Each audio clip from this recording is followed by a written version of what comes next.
stepinayvlog Japan. Now we're here at my kitchen and I'm here to show you guys my recipe for choco banana muffin. Step 1. Use a standard size muffin tin and use 12 paper liners. Are you an egg? Because the moment I see you, my smile turns sunny side up.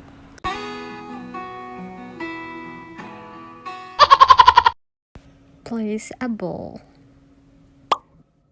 Are you a banana? Because I find you feeling.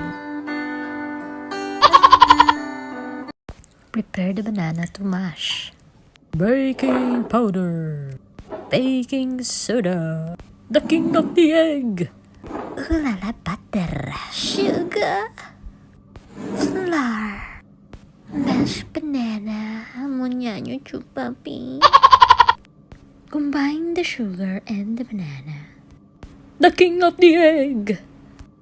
Mix the egg and the sugar and banana together. Mix it very well. Pour the bottle inside the bowl. And mix it together. Vanilla extract, 1 teaspoon. Pour the vanilla inside the spoon, 1 teaspoon only. And combine together and mix it.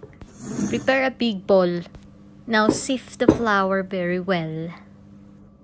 Next is baking powder. And now baking. Ay, kabayong bakla. Now sifted. Prepare the whisk. Mix it all together very well.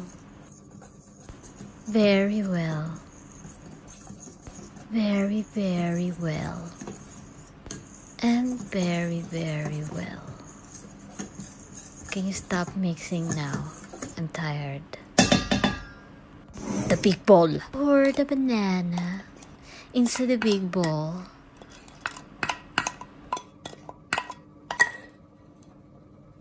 Now combine the sifted flour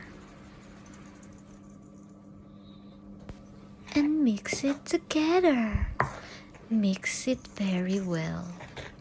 Mix it very well. Now it's time to put the chocolate chip into the wet ingredients and mix it very well.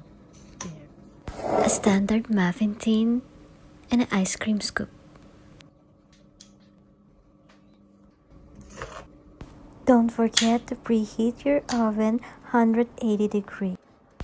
Now it's time to bake our banana muffins for 20 minutes.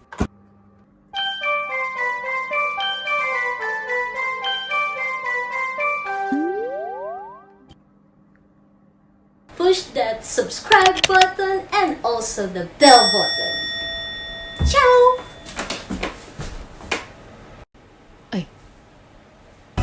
Thank you for watching stepinayvlog Japan. Don't forget to subscribe, like, comment, and push the button bell.